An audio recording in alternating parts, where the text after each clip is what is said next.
After age 70, many people begin to look backward more than they look forward. And while reflection has value, living in the rearview mirror can be a heavy burden.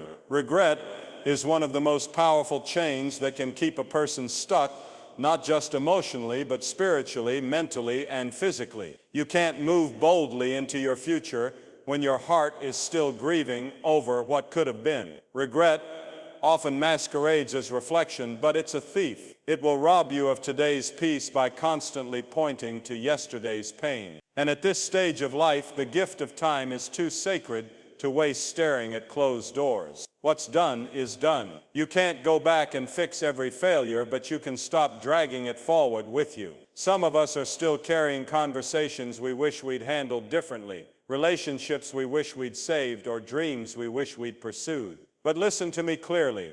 You were not created to live in the shadow of your younger self. That version of you is gone. Let it go. Forgive your younger self. They didn't know what you know now. They did the best they could with what they had. Don't poison your future with the guilt of who you used to be. If you had known better, you would have done better. But now you do know better, so live better. Make peace with your past, because that's the only way to have power in your present. Life is not a dress rehearsal. Every moment that passes is one you'll never get back. So why waste it living in regret over something that can't be changed? There's a beautiful truth that many overlook. Redemption is more powerful than reversal. You may not be able to go back and undo what happened, but you can turn the lessons of those failures into wisdom that blesses someone else. That's the gift of age. You've walked through enough valleys, cried through enough nights, and survived enough storms that your story is not just painful, it's powerful. And when you stop running from your past and start using it, you realize something extraordinary. The very thing you thought disqualified, you may be what qualifies you to speak life into someone else. Don't underestimate what God can do with a wounded vessel. The cracks in your story let the light in. Some people walk into their 70s still bitter over broken dreams, missed opportunities, and relationships that didn't turn out the way they hoped. But bitterness is not a legacy. It doesn't inspire. It doesn't uplift. Bitterness decays the soul. And here's the truth. You're not too old to start healing. You're not too far gone to let go. If the sun still rises on your life, that means grace still rests on your life. And if grace is still active, then restoration is still possible. But it begins with a choice, a decision to drop the heavy bag of regret that's been strapped to your back for decades. You don't need to carry it anymore. It's time to unpack it, leave it behind, and walk into freedom. And for those who say, "But I hurt people," or "I wasted time," let me ask you this: who hasn't? Every single person who's lived long enough has a chapter they don't read out loud. But those chapters are part of your story. And stories that are too polished don't have power. The real power is in honesty. It's in the courage to say, "I messed up, but I grew up. I failed, but I didn't fold. I've made mistakes, but I've also made it through." You're not perfect, but you're present. And sometimes, being present with open hands, a humble heart, and a willingness to grow is more powerful than a perfect past. It's also important to remember that regret can cloud your vision. When you focus too much on what you lost, you can't see what you still have. You're still here. That means your purpose hasn't expired. That means someone still needs your wisdom. That means your voice still matters, your hands still work, your heart still beats, and that's not by accident. God didn't keep you alive to torture you with memories. He kept you alive because there's still more for you to become. And the future is not just for the young. The future is for the living. As long as you're breathing, you have the right to dream again, love again, laugh again, and live fully. Now hear this truth deep in your soul. No amount of regret will ever rewrite your past, but the lessons of your past can rewrite your future. You don't have to pretend it didn't happen. You just have to stop letting it define you. Regret is only a weight if you choose to carry it. Otherwise, it's just a scar, something that shows you've healed, and healing is strength. You don't need to be ashamed of where you've been. Be proud of how far you've come. The same story that made you cry years ago can be the story that makes someone else stand up and keep going today. Don't bury your testimony under shame. Share it. It's not over. God is still writing. One of the most tragic things you can do after 70 is waste your remaining years trying to rewrite chapters that are already finished. Let them be. The plot twist may be coming in the next page, but you'll miss it if you're stuck rereading old lines. There's new laughter waiting to echo in your home. There are fresh connections waiting to walk into your life. There are memories yet to be made, victories yet to be claimed, and peace yet to be experienced. But none of it can begin until you stop rehearsing regret. Let this be the day you declare, I release it. I release the anger, the guilt, the pain, the what-ifs, the should-haves, and the could-have-beens. I choose today. I choose hope. I choose healing. I choose joy. You see, the secret to a powerful and happy life after 70 isn't found in perfection. It's found in release. People think strength is holding on, but sometimes strength is letting go. Strength is saying, I'm done punishing myself for what I can't change. Strength is embracing the future with both arms and saying, I still believe the best is yet to come. And when you live like that, when you live with that kind of bold, defiant hope, something beautiful happens. The weight of regret lifts, your back straightens, your steps lighten, your soul breathes, and you wake up with peace again. Not because everything is perfect, but because you are no longer chained to what was. So if you're over 70 and still wrestling with the echoes of your past, let this be your liberation call. You've carried that weight long enough. It's not noble to suffer in silence. It's not strength to punish yourself forever. It's time to forgive yourself with the same grace you so freely give to others. It's time to stop asking, why didn't I? And start asking, what can I do now? Because this life, your life, isn't over. You still have chapters left to live. Make them count. Make them bold. Make them peaceful. Make them joyful. But whatever you do, don't make them heavy. Throw off the weight. Let regret go. And walk, run, dance, whatever it takes into the powerful, purpose-filled, peaceful life that still awaits you. After the age of 70, life shifts in a profound way. You begin to realize that time is no longer something you can afford to waste. Not on drama, not on disrespect, and certainly not on people who don't value your peace. At this point in life, peace becomes priceless. And yet many carry the weight of toxic relationships well into their later years. Relationships that should have ended long ago. Why? Because society told us to keep the peace, to stay loyal, or because we feared being alone. But there comes a point, especially after 70, where you must understand, choosing peace over people who cause you pain isn't selfish, it's survival. You have survived too much, endured too long, and grown too wise to allow your spirit to be suffocated by people who don't nourish your soul. People will drain you if you let them. They'll take your kindness as permission, your silence as consent, and your loyalty as weakness. They will call you family while treating you like an option. They will smile in your face while secretly hoping you stay small, stay dependent, or stay quiet. But when you cross 70, it's time to stop apologizing for protecting your peace. You are not obligated to tolerate disrespect just because you share bloodlines. You are not bound to friendships that turned into emotional battlegrounds. You are not required to shrink yourself so others can feel tall. You've earned the right to walk away from anything and anyone that costs you more than it feeds you. There's a quiet epidemic among the elderly, emotional exhaustion caused by trying to maintain relationships that should have been released years ago. Some stay in contact out of guilt, others out of tradition, but deep inside, their spirit is tired. You know the ones I'm talking about. The ones who only call when they need something. The ones who criticize more than they compliment. The ones who never celebrate your growth because they fear it exposes their own stagnation. And yet you hold on. You keep them in your life like trophies of your loyalty. But let me ask you this, what's the price of that loyalty? Your joy, your mental clarity, your emotional health. At this age, that cost is too high. There is no medal for sacrificing your soul to keep someone else comfortable. You've lived through enough storms to know that some people come into your life, not to bless it, but to block it. Not everyone who walks with you is meant to stay with you. Some were assignments for a season. Some were lessons in disguise. And some were warnings you ignored. But when you reach this stage of life, the lesson must finally land. Peace is more important than presence. Just because they've been around for a long time doesn't mean they're good for your spirit. Longevity is not the same as loyalty. Someone can be in your life for decades and never truly support your soul. Let that sink in. You're not unkind for letting them go. You're unwise if you don't.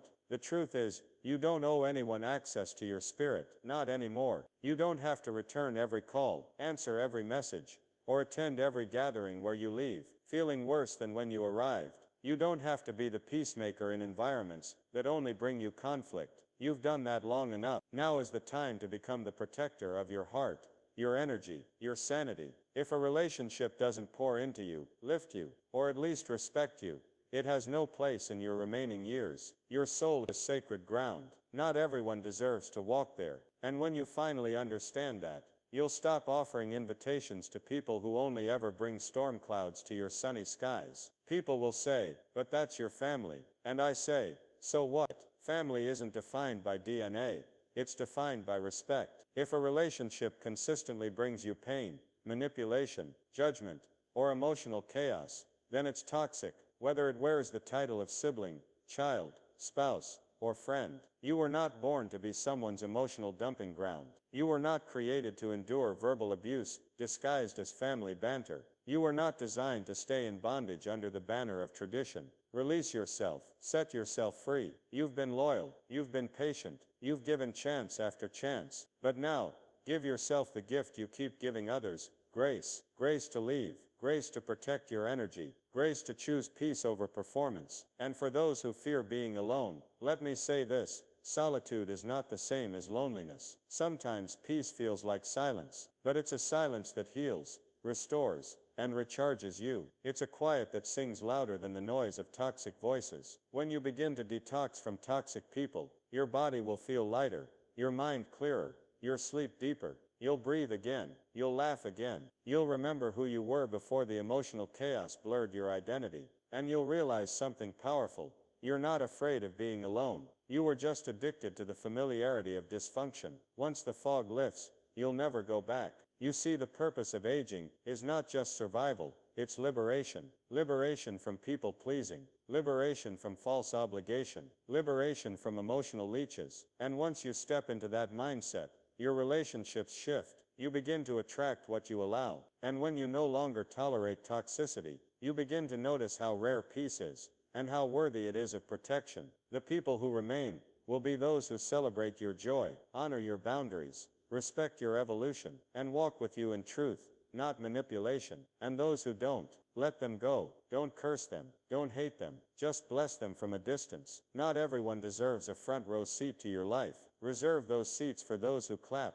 when you rise and pray for you when you fall. Some of the greatest breakthroughs in your 70s won't come from what you gain, but from what you release. Letting go of the wrong people makes room for the right ones. It creates space for laughter, deep connection, meaningful conversation, and mutual love, the kind that feels safe, uplifting, and real. And isn't that what you deserve? After all these years, isn't it time you stopped tolerating what tears you down and started embracing what builds you up? You don't need to be surrounded by many. You just need a few who truly see you. And if you haven't found them yet, that's okay. Since solitude is better than company and chaos. You're not too old to protect your peace. In fact, now is the perfect time. And let's be clear, this isn't about bitterness. It's about boundaries. Boundaries don't make you mean, they make you wise. After a lifetime of giving, bending, and overextending, now is the time to pour into yourself, to surround yourself with love that doesn't come with conditions, to spend your remaining years laughing more than arguing,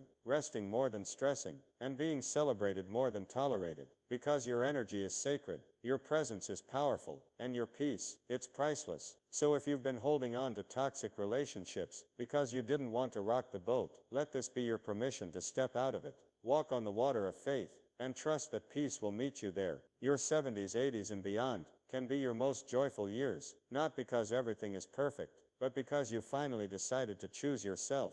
Release the guilt, release the fear, release the people who dim your light. You've earned this freedom, you've earned this peace. Now walk in it, and never look back. One of the greatest lies society tells people as they age is that they've lost their value, that somehow, once you cross a certain number, 60, 70, 80, your time of impact is over, and your voice doesn't carry the same weight. But let me say this loud and clear: age is not a disqualification. It is your qualification. It is your power. It is the evidence that you've walked through storms, endured the fire, and emerged with wisdom that no book or internet video could ever teach. You are not irrelevant. You are rare. You are not outdated. You are seasoned, and the world needs you more than it realizes. Some people fear getting older because they believe their time to contribute has passed. They start to silence themselves, step back, shrink in rooms where they once led with confidence. But I want to remind you, you are not in life's background.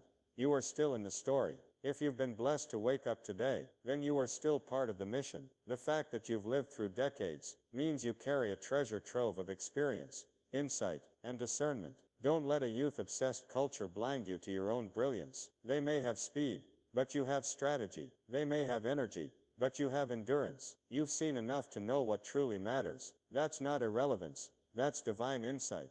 Purpose doesn't retire, it evolves. It may look different in this chapter, but it still lives within you. You don't have to be on a stage, in a boardroom, or on a screen to matter. You matter because of who you are, not where you are. Your wisdom, your presence, your perspective. It's needed. Every generation needs elders who can guide with grace, correct with compassion, and speak with clarity. You may think they aren't listening, but trust me, they are watching. And your life, your calm, your strength, your resilience, it speaks louder than any lecture. Too often, we underestimate the power of what we've lived through. The broken hearts that didn't break us, the failures that taught us what books never could, the grief that matured us, the pain that grew us, the victories that humble us. All of it matters. That's what makes you relevant. You didn't just study life, you survived it. And now you carry the kind of authority that can't be faked. You're not here to be invisible. You're here to be impactful. Your story is not over. It's ripening. Look around you. The world is in desperate need of wisdom. Wisdom that knows when to speak